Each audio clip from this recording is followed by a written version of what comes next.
Next topic, testing significance of difference in the case of dependent sample or paired observation. അതായത് കഴിഞ്ഞതിൽ നമ്മൾ testing the significance of two population അല്ലെങ്കിൽ testing the significance of given population ഒക്കെ ആയിരുന്നു. ഇതിലെന്ന് പറയുന്നത് വെച്ചാൽ dependent സാമ്പിളിൻ്റെ test ചെയ്യാനാണ് പറഞ്ഞത്. അതായത് ആ ഡിപ്പെൻഡൻറ്റ് സാമ്പിള് സിഗ്നിഫിക്കൻസ് ഉണ്ടോ എന്ന് ടെസ്റ്റ് ചെയ്യാനാണ് പറഞ്ഞേക്കുന്നത്. സോ എന്താണ് ഡിപ്പെൻഡൻറ്റ് സാമ്പിൾ? ഡിപ്പെൻഡൻറ്റ് സാമ്പിൾ എന്ന് പറഞ്ഞു കഴിഞ്ഞാൽ ഒരു വേരിയബിൾ മറ്റേ വേരിയബിളിന് ഡിപ്പെൻഡ് ആയിരിക്കുകയാണത്. അതിനെയാണ് പറയുന്നത് ഡിപ്പെൻഡൻറ്റ് സാമ്പിൾ. അതിന് നമ്മൾ പെയർ ഒബ്സർവേഷൻസ് കൂടി പറയും. ഓക്കെ, അതായത് ഒരു എക്സാമ്പിൾ വെച്ചിട്ട് പറയാം. ഓക്കെ, ഇവിടെ ഒരു 10 സ്റ്റുഡൻസ് ഉണ്ട്. ആ 10 സ്റ്റുഡൻസും ബാസ്കറ്റ് ബോൾ പ്ലെയേഴ്സാണ്. ഓക്കെ, അവരുടെ ഒരു കോച്ചിങ് കൊടുക്കുകയാണെന്ന് വിചാരിച്ചോളൂ. അതായത് 10 സ്റ്റുഡൻസ് ഉണ്ട്. അപ്പോൾ ഈ സ്റ്റുഡൻസ് എന്ന് പറയുന്നത് വേരിയബിൾ എ ആൻഡ് കോച്ചിങ് എന്ന് പറയുന്നത് വേരിയബിൾ ബി ആയിട്ട് കൺസിഡർ ചെയ്യാം. എന്നിട്ട് നമ്മൾ അവരുടെ അനാലിസിസ് എടുക്കുകയാണ്. അതായത് 2 വീക്സിൻ്റെ അനാലിസിസ് എടുക്കുകയാണ്. കോച്ചിങ്ങിന് മുമ്പുള്ള അനാലിസിസും അതുപോലെ തന്നെ കോച്ചിങ് കിട്ടിയതിന് ശേഷമുള്ള അനാലിസിസ്. എന്നിട്ട് നമ്മൾ അതിൻ്റെ ഡിഫറൻസ് അല്ലെങ്കിൽ സിഗ്നിഫിക്കൻസ് നോക്കുകയാണ്. അതായത് ഈ 10 സ്റ്റുഡൻസിനും കോച്ചിങ് കിട്ടിയതിന് ശേഷം എന്തെങ്കിലും തരത്തിൽ മാറ്റം ഉണ്ടോ എന്നവരുടെ പെർഫോമൻസിൽ. അപ്പോൾ നോക്കി, കോമൺ ഫാക്ടർ എന്താണ് പറയുക? അതായത് ഇപ്പോൾ ഒരു എക്സാമ്പിൾ ഇതിലൊരു പറയുകയാണെങ്കിൽ നോക്കി, ആദ്യത്തെ വീക്കിൽ 2 വീക്കാണ് എടുത്തേക്കണേ. ആദ്യത്തെ വീക്ക് എന്ന് പറയുന്നത് ബിഫോർ കോച്ചിങ്ങും സെക്കൻഡ് വീക്ക് എന്ന് പറയുന്നത് ആഫ്റ്റർ കോച്ചിങ്. അപ്പോൾ ബിഫോർ കോച്ചിങ്ങിൻ്റെ വാല്യൂസ് തന്നിട്ടുണ്ട്, ആഫ്റ്റർ കോച്ചിങ്ങിൻ്റെ വാല്യൂസ് തന്നിട്ട്. ഈ രണ്ടെണ്ണത്തിലും എന്താണ് കോമൺ ഫാക്ടർ? സ്റ്റുഡൻസ് ആണ്. അതായത് സ്റ്റുഡൻസിനെ പറ്റിയിട്ടാണ് പറയണത്. ഇങ്ങനത്തെ ക്വസ്റ്റ്യൻസിനെയാണ് പറയുന്നത്, അല്ലെങ്കിൽ ഇങ്ങനത്തെ ഒരു ഒബ്സർവേഷൻസിനെയാണ് പറയുന്നത് പെയർ ഒബ്സർവേഷൻസ് അല്ലെങ്കിൽ ഡിപ്പെൻഡൻറ്റ് സാമ്പിൾ എന്ന് പറഞ്ഞിട്ട്. അതായത് ക്വസ്റ്റ്യനിൽ നിങ്ങൾക്ക് 2 വീക്കുകൾ അല്ലെങ്കിൽ എന്തെങ്കിലും 2 ടേംസിൻ്റെ അനാലിസിസ് തന്നിട്ടുണ്ടാവും.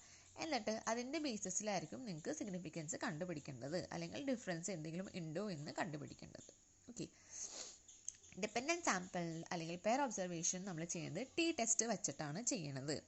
ഇതിൽ ടി ടെസ്റ്റിന് ഒരു ചെറിയൊരു ഫോർമുലയ്ക്ക് വ്യത്യാസമുണ്ട്. T equal to D bar divide by S C.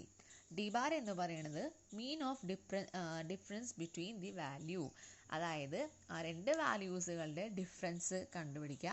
അതിൻ്റെ total divide by number of observation. അതായത് നമ്മളിപ്പോൾ മീൻ കാണാറില്ലേ, sigma X divide by N എന്ന് പറഞ്ഞിട്ട്, അതുപോലെ തന്നെയാണ് ഡി ബാർ എന്ന് പറയണത്. അതായത് sigma D divided by N. Okay, S E എന്ന് പറയുന്നത് സ്റ്റാൻഡേർഡ് എറർ ആണ്, equal to S divided by square root of n minus 1. ഇവിടെ എസ് എന്ന് പറയുന്നത് എന്താണ്? സാമ്പിളിൻ്റെ സ്റ്റാൻഡേർഡ് ഡീവിയേഷൻ ആണ് പറയണത്. Then degree of freedom, T ടെസ്റ്റിൽ ഡിഗ്രി ഓഫ് ഫ്രീഡം ഉണ്ട്, n-1 എന്നാണ് വരുന്നത്. ഓക്കെ, നമുക്ക് ഇനിയൊരു ക്വസ്റ്റ്യൻ ചെയ്യാം, അതനുസരിച്ചിട്ട് നമുക്ക് നോക്കാം. Exercise 16. 10 soldiers visit a rifle range for 2 consecutive weeks. Okay, അതായത് 10 സോൾജേഴ്സ് ഒരു റൈഫിൾ റേഞ്ചിലേക്കാണ്, അതായത് ആ ഒരു സ്ഥലത്തേക്കാണ് പോയത് അടുപ്പിച്ച് 2 ആഴ്ചയിലത്തേക്ക് വേണ്ടിയിട്ട്. Okay, for the first week their scores were are 67, 24, 57, 55. അതായത് ആദ്യത്തെ ആഴ്ചയിൽ അവരുടെ സ്കോർസ് ഇതായിരുന്നു. Okay, and during the second week they score in the same order of 70, 38, 58, 58, 56, 67. അതായത് രണ്ടാമത്തെ ആഴ്ചയിൽ അവർ ഇന്ന സ്കോറാണ് ചെയ്തിട്ടുണ്ടായിരുന്നത്. Examine if there is A significant difference in there performance. നമുക്ക് എന്ത് ചെയ്യണം? ടെസ്റ്റിംഗ് ചെയ്യാനാണ് പറഞ്ഞിരിക്കുന്നത്. അതായത് അവരുടെ പെർഫോമൻസ് തമ്മിൽ എന്തെങ്കിലും വ്യത്യാസം ഉണ്ടോ എന്ന് പറഞ്ഞിട്ട്. അതായത് ആദ്യത്തെ ആഴ്ചയിൽ അപേക്ഷിച്ച് നോക്കുമ്പോൾ രണ്ടാമത്തെ ആഴ്ചയിൽ എന്തെങ്കിലും ചേഞ്ചസ് വന്നിട്ടുണ്ടോ എന്നാണ് നോക്കാൻ പറഞ്ഞിരിക്കുന്നത്. ഓക്കെ, നോക്കി, അപ്പോൾ ഇങ്ങനത്തെ ഒബ്സർവ് നോക്കി, ഫസ്റ്റ് വീക്ക് അല്ലെങ്കിൽ സെക്കൻഡ് വീക്ക് അല്ലെങ്കിൽ ബിഫോർ ആഫ്റ്റർ അങ്ങനെയൊക്കെ ഇത് വരാണെങ്കിൽ നമ്മൾ ഡിപ്പെൻഡൻറ്റ് സാമ്പിളിൻ്റെ ടെസ്റ്റാണ് ചെയ്യണത്. ഡിപ്പെൻഡൻറ്റ് സാമ്പിളിൻ്റെ ടെസ്റ്റ് ചെയ്യുമ്പോൾ എന്താണ് വരിക? ടി ടെസ്റ്റാണ് വരിക. പക്ഷേ ടി ടെസ്റ്റിൻ്റെ ഫോർമുല എന്ന് പറയുന്നത് D bar divide by S C എന്നാണ് വരുന്നത്. ഓക്കെ, അപ്പോൾ നമുക്ക് എങ്ങനെ ചെയ്യേണ്ടത് നോക്കാം. ഈ ക്വസ്റ്റ്യൻ നോക്കി, ആദ്യം തന്നെ നൾ ഹൈപ്പോത്തിസിസ് സെറ്റ് ചെയ്യാം. നൾ ഹൈപ്പോത്തിസിസ് എന്താണ്? അതായത് 2 കാര്യങ്ങൾ തമ്മിൽ യാതൊരു ഡിഫറൻസ് ഇല്ല എന്ന് പറഞ്ഞിട്ട്. അപ്പോൾ നൾ ഹൈപ്പോത്തിസിസ് എന്ന് പറയുന്നത് there is no significant difference in their performance. Okay, അപ്പോൾ ഓൾട്ടർനേറ്റ് ഹൈപ്പോത്തിസിസ് അതിൻ്റെ എക്സാക്ട്ലി ഓപ്പോസിറ്റ് ആയിരിക്കും. എന്ന് പറയുന്നത് there is difference in their performance. Okay, basically null hypothesis എന്ന് ഉദ്ദേശിക്കുന്നത് വെച്ച് കഴിഞ്ഞാൽ രണ്ട് ഒബ്സർവേഷൻസ് അല്ലെങ്കിൽ രണ്ട് വേരിയബിൾസ് തമ്മിൽ ഡിഫറൻസ് ഇല്ല എന്നാണ്. അതായത് അവർ തമ്മിൽ യാതൊരു തരത്തിലും ഡിഫറൻസ് ഇല്ല അല്ലെങ്കിൽ ആബ്സെൻസ് ഓഫ് എനി സിഗ്നിഫിക്കൻസ് എന്നാണ് നൾ ഹൈപ്പോത്തസിസ് ഉദ്ദേശിക്കുന്നത്.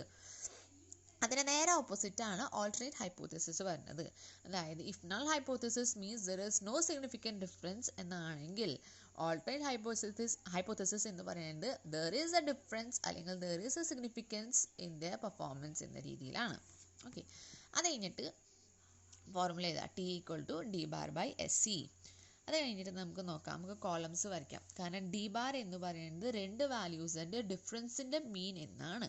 അതിന് വേണ്ടിയിട്ട് നമുക്ക് തന്നേക്കുന്ന വാല്യൂസ് ചെയ്താൽ ഫസ്റ്റ് വീക്കിലെയും സെക്കൻഡ് വീക്കിലെയും വാല്യൂസ് നോക്കാം. ഇതിൻ്റെ ഡിഫറൻസ് കണ്ടുപിടിക്കുക, അതാണ് ഈ ഡി എന്ന് പറയണത്. ഡിഫറൻസ് അതായത് 67 - 70 gives -3, 24 - 38 - 14, 57 - 58 -1, 55 - 58 - 3, 63 - 56 7, then 54 - 67 - 13, 56 - 68 - 12, then 68 - 72 - 4. അങ്ങനെ എല്ലാം ചെയ്യാം. എന്നിട്ട് ഇതിൻ്റെ ടോട്ടൽ കണ്ടുപിടിക്കാം. ഇതാണ് സിഗ്മ ഡി എന്ന് പറയുന്നത്. അപ്പോൾ നമുക്ക് ഡി ബാർ കാണാനായിട്ട് എന്താണ് ചെയ്യുക? ഡി ബാർ എന്ന് പറയുന്നത് sigma D divide by N. Sigma D എത്രയാണ്? -47 ഡിവൈഡഡ് ബൈ എൻ എന്ന് പറയുന്നത് എത്ര ഒബ്സർവേഷൻസ് ഉണ്ട് ഇവിടെ?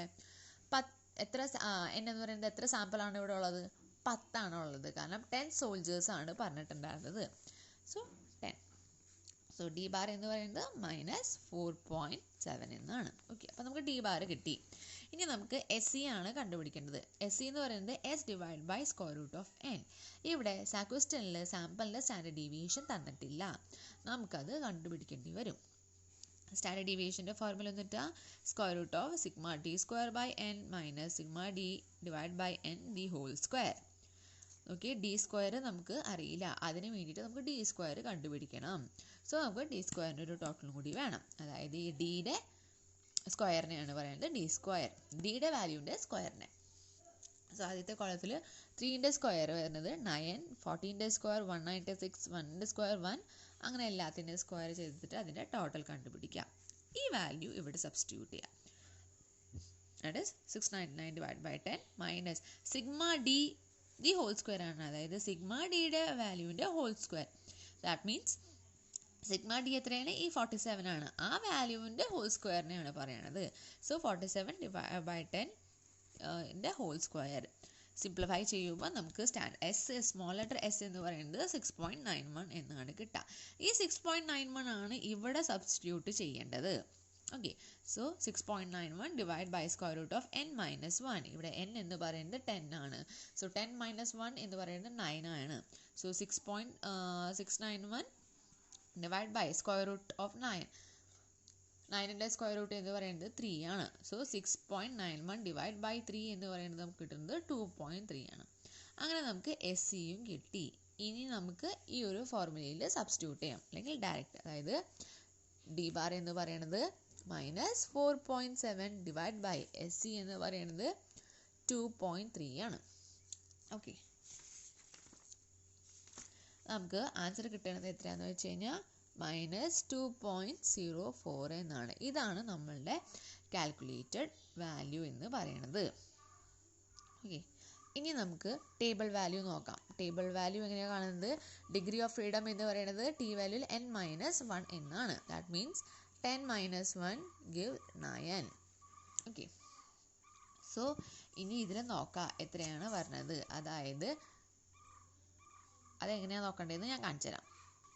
ടി ടെസ്റ്റിൻ്റെ കോളം എടുക്കാം. അതേ കണ്ടോ ഇവിടെ ഡിഗ്രി ഓഫ് ഫ്രീഡം എന്നൊക്കെ പറഞ്ഞിട്ട്, ഇതാണ് ഈ വാല്യൂസാണ് നമുക്ക് നോക്കേണ്ടത്. നമുക്ക് ഡിഗ്രി ഓഫ് ഫ്രീഡം എത്ര കിട്ടിയ 9 ആണ് കിട്ടിയത്. 9 കിട്ടി.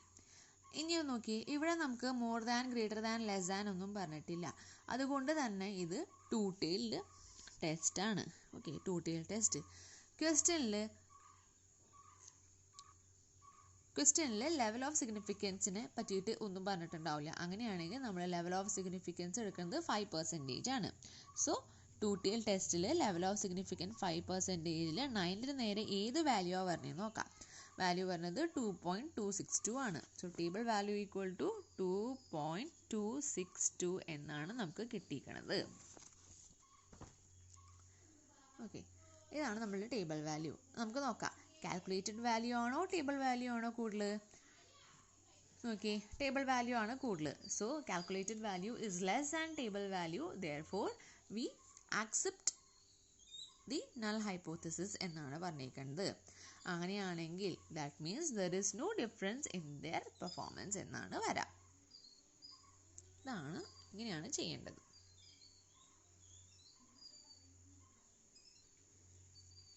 Similarly, next question നോക്കാം. Exercise 17. A certain stimulus administered to each of the 12 patients resulted in the following increase in blood pressure. അതായത് ഒരു 12 പേഷ്യൻസ് ഉണ്ടായി. അവരിൽ ഒരു സർട്ടൺ ടൈപ്പ് ഓഫ് ഒരു ഇഞ്ചക്ഷൻ ആണ് കൊടുത്തത്. അത് ബ്ലഡ് പ്രഷർ ഇൻക്രീസ് ചെയ്തു എന്നാണ് പറയുന്നത്. അതിന് ബ്ലഡ് പ്രഷർ ഇൻക്രീസ് ചെയ്ത വാല്യൂസ് ആണ് തന്നിരിക്കുന്നത്. Can it be concluded that the stimulus in general will be accompanied by an increase in blood pressure എന്നാണ്. അതായത് പറഞ്ഞിരിക്കുന്നത് ജനറലി ആ ഒരു അഡ്മിനിസ്ട്രേഷൻ, അതായത് ആ ഇഞ്ചക്ഷൻ ബ്ലഡ് പ്രഷർ ഇൻക്രീസ് ചെയ്യൂ എന്നാണ് വന്നിരിക്കുന്നത്. ഓക്കെ, ഇത് നോക്കി ആദ്യം തന്നെ നമുക്ക് നൾ ഹൈപ്പോത്തസിസ് സെറ്റ് ചെയ്യാം. അതായത് എന്താണ് നൾ ഹൈപ്പോത്തസിസ് വരാം?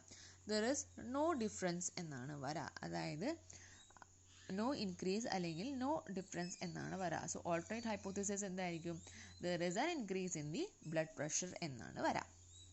നമുക്ക് ടി നോക്കാം. T equal to D bar divide by S C എന്നാണ്. നമുക്ക് ഡി ബാർ കണ്ടുപിടിക്കണം. ഡി ബാർ കണ്ടുപിടിക്കാൻ എങ്ങനെയാണ് നോക്കി, ഇവിടെ നോക്കി ഈ ക്വസ്റ്റ്യനിൽ നോക്കി ഒരൊറ്റ വാല്യൂസാണ് തന്നിരിക്കുന്നത്. അതായത് രണ്ട് വാല്യൂസ് തന്നിട്ടില്ല, കമ്പയർ ചെയ്യാനായിട്ട് തന്നിട്ടില്ല. അപ്പോൾ നമ്മൾ ഇത് തന്നെയാണ് നമ്മൾ ഡിയുടെ വാല്യൂ ആയിട്ട് എടുക്കുന്നത്. കണ്ട, ഒറ്റ വാല്യൂസ് തന്നിട്ടുള്ളൂ. ദാറ്റ് മീൻസ് നമുക്ക് ഡിഫറൻസ് വാല്യൂ ആണ് തന്നിരിക്കുന്നത്. സോ ഡിയുടെ വാല്യൂ ആണ് തന്നിരിക്കുന്നത്. നമുക്കത് ടോട്ടൽ ചെയ്യാം. അതുപോലെ തന്നെ നമുക്ക് കഴിഞ്ഞ ക്വസ്റ്റ്യൻ്റെ പോലെ തന്നെ നമുക്ക് ഡി സ്ക്വയറും കാണണം. ഡി സ്ക്വയർ കാണുന്ന എന്തിനാ? സ്റ്റാൻഡേർഡ് ഡീവിയേഷൻ കണ്ടുപിടിക്കാനായിട്ട്. ക്വസ്റ്റ്യനിൽ സ്റ്റാൻഡേർഡ് ഡീവിയേഷൻ തന്നിട്ടില്ല. സോ ഡി സ്ക്വയറും കാണണം. അത് കഴിഞ്ഞിട്ട് ഡി ബാർ കാണാം. Sigma D divide by N. Sigma D എന്ന് പറയുന്നത് 31 ആണ്. 31 ഡിവൈഡ് ബൈ എൻ എന്ന് പറയുന്നത് സാമ്പിൾ സൈസ് എത്രയാണ്? 12 ആണ്. So 31 divide by 12 = 2.58. Then standard deviation കാണണം. Standard deviation is equal to square root of sigma D square. D സ്ക്വയറിൻ്റെ ടോട്ടൽ എത്രയാണ്? 185. 185 divide by 12 minus sigma D divide by N the whole square. Sigma D എന്ന് പറയുന്നത് ഇവിടെ എത്രയാണ്? 31 divide by N എന്ന് പറയുന്നത് 12 ആണ്. ദി ഹോൾ സ്ക്വയർ ചെയ്യുമ്പോൾ നമുക്ക് കിട്ടുന്നത് 2.96 ആണ്. സോ എന്നിട്ടത് ഇതാണ് എസ് എന്ന് പറയുന്നത്. ഇത് സ്റ്റാൻഡേർഡ് എററിൻ്റെ ഫോർമുലയിൽ സബ്സ്റ്റിറ്റ്യൂട്ട് ചെയ്യുക. എസ് എന്ന് പറയുന്നത് 2.96 ആണ്. Divide by n minus 1. N എന്ന് പറയുന്നത് 12 ആണ്. 12 മൈനസ് 1 എന്ന് പറയുന്നത് 11 ആണ്. So square root of 11. Simplifies ചെയ്യുമ്പോൾ 0.89 ആയിരിക്കും കിട്ടുക. ഇതാണ് സ്റ്റാൻഡേർഡ് എറർ. ഇത് നമുക്ക് ടിയുടെ ഫോർമുലയിൽ നമുക്ക് അപ്ലൈ ചെയ്യാം. T equal to D bar divide by S C. D bar എന്ന് പറയുന്നത് 2.58 ആണ്. Divide by standard error 0.89. Value കിട്ടുന്നത് നമുക്ക് 2.91. ഓക്കെ, ഡിഗ്രി ഓഫ് ഫ്രീഡം അടുത്തത് നോക്കാം. ഡിഗ്രി ഓഫ് ഫ്രീഡം എന്ന് പറയുന്നത് n-1 ആണ്. That means 12 minus 1 11. Level of significance ക്വസ്റ്റ്യനിൽ തന്നിട്ടില്ല. 5% ആണ് പറഞ്ഞിരിക്കുന്നത്. ഇവിടെ നോക്കി, ഇവിടെ എന്ന് പറയുന്നത് നോക്കി 1 tail ടെസ്റ്റ് ആയിരിക്കുമോ 2 tail ടെസ്റ്റ് ആയിരിക്കുമോ? ഇവിടെ 1 tail ടെസ്റ്റ് ആയിരിക്കും. കാരണം എന്താണെന്ന് വെച്ച് കഴിഞ്ഞാൽ ക്വസ്റ്റ്യനിൽ പറഞ്ഞിരിക്കുന്നത് കണ്ട, ക്വസ്റ്റ്യനിൽ ചോദിച്ചിരിക്കുന്നത് can it be concluded that the stimulus will in general accompanied by an increase in blood pressure ആണ്. ഇവിടെ കണ്ട ഇൻക്രീസോ ഡിക്രീസോ അങ്ങനെയൊക്കെയാണ് ചോദിച്ചിരിക്കുന്നത്. ദാറ്റ് മീൻസ് 1 tail ടെസ്റ്റ് ആണ്. സോ നിങ്ങളുടെ സ്റ്റാറ്റിസ്റ്റിക്കൽ ടേബിൾ എടുക്കുക. ടേബിൾ എടുത്ത് കഴിഞ്ഞിട്ട് ഡിഗ്രി ഓഫ് ഫ്രീഡം എത്രയാണ്? ഇവിടെ 11 ആണ്. നോക്കി, ഡിഗ്രി ഓഫ് ഫ്രീഡം 11 ആണ്. 1 tail ടെസ്റ്റിൻ്റെ റോ കണ്ടോ? 1 tail ടെസ്റ്റിൻ്റെ അവിടെ ലെവൽ ഓഫ് സിഗ്നിഫിക്കൻസ് 5% ആകുമ്പോൾ ഡിഗ്രി ഓഫ് ഫ്രീഡം 11ൻ്റെ നേരെ എത്ര വാല്യൂ ആണ് വരാ? 1.796. ഓക്കെ, അതാണ് ഇവിടെ തന്നേക്കുന്നത്. 1.796 ആണ് നമുക്ക് ടേബിൾ വാല്യൂ കിട്ടിയിരിക്കുന്നത്. സോ നോക്കി, കാൽക്കുലേറ്റഡ് വാല്യൂ എന്ന് പറയുന്നത് 2.9 ആണ്. ടേബിൾ വാല്യൂ എന്ന് പറയുന്നത് 1.76 ആണ്. That means calculated value is greater than table value. Therefore, we reject the null hypothesis. അതായത് നമ്മൾ നൾ ഹൈപ്പോത്തീസിസ് നമ്മൾ റിജക്റ്റ് ചെയ്യാണ്, ഓൾട്ടർനേറ്റ് ഹൈപ്പോത്തീസിസ് നമ്മൾ ആക്സെപ്റ്റ് ചെയ്യാണ്. നമ്മൾ നൾ ഹൈപ്പോത്തീസിസ് എന്തായിരുന്നു? അവർ തമ്മിൽ യാതൊരു ഡിഫറൻസ് ഇല്ല, അല്ലെങ്കിൽ അവർ തമ്മിൽ യാതൊരു ഇൻക്രീസ് ഇല്ല എന്ന് ആയിരുന്നു. പക്ഷേ ഇവിടെ നമുക്കത് റിജക്റ്റ് ചെയ്യേണ്ടി വന്നു. അപ്പം നമ്മൾ ആക്സെപ്റ്റ് ചെയ്യാണത്. That means there is a difference അല്ലെങ്കിൽ there is an increase in the blood pressure എന്നാണ് പറഞ്ഞത്.